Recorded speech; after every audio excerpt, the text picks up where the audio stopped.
বাংলাদেশে ফ্রিল্যান্সিং আছে না নাই? কথাই কয় না, আছে না নাই? অনেক যুবক দেখে বন্ধু লাখ লাখ টাকার মালিক, কয় বন্ধু কাহিনী কি? বলে বন্ধু আমি ফ্রিল্যান্সিং করি। বন্ধুকে আমার একটু শিখাই দাও। অনেক যুবক সারা রাত মোবাইল টিপে, আর যখন ফজরের আজান তখন ল্যাপ কারিতে ঘুমায়। এখন যুবকদেরকে বলি, যুবক শোনো, সারা রাত গার্লফ্রেন্ডের সঙ্গে প্রেম করে সময়টা নষ্ট করে দিও না। পারলে কিছু টাকার ফ্রিল্যান্সিং করে টু দা হালাল ওয়ে ইনকাম করবা। জোরে কও ইনশাআল্লাহ। ডিজিটাল মার্কেটিং আছে, ফ্রিল্যান্সিং আছে, বিভিন্ন সোর্স আছে যেগুলো হালাল হালাল সোর্স, যেখানে কাজগুলো হালাল অথেন্টিক, এগুলো করে বেশি বেশি ইনকাম করতে পারবা তো ইনশাআল্লাহ। এটা বাস্তব কথা বলে যায় যুবকদেরকে।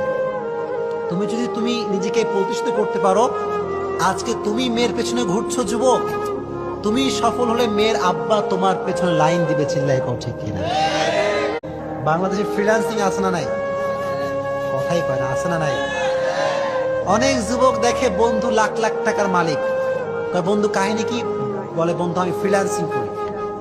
বন্ধুকে আমার একটু শিখাই দাও। অনেক যুবক সারা রাত মোবাইল টিপে, আর যখন ফজরের আজান তখন ল্যাপ কারিতে ঘুমায়। এখন যুবকদেরকে বলি, যুবক শোনো, সারা রাত গার্লফ্রেন্ডের সঙ্গে প্রেম করে সময়টা নষ্ট করে দিও না। পারলে কিছু টাকার ফ্রিল্যান্সিং করে টু দা হালাল ওয়ে ইনকাম করবা। জোরে কও ইনশাআল্লাহ। ডিজিটাল মার্কেটিং আছে, ফ্রিল্যান্সিং আছে, বিভিন্ন সোর্স আছে যেগুলো হালাল হালাল সোর্স, যেখানে কাজগুলো হালাল অথেন্টিক, এগুলো করে বেশি বেশি ইনকাম করতে পারবা তো ইনশাআল্লাহ। এটা বাস্তব কথা বলে যায় যুবকদেরকে। তুমি নিজেকে প্রতিষ্ঠিত করতে পারো। আজকে তুমি মেয়ের পেছনে ঘুরছো যুবক, তুমি সফল হলে মেয়ের আব্বা তোমার পেছনে লাইন দিবে। চিল্লাই কও ঠিক কিনা?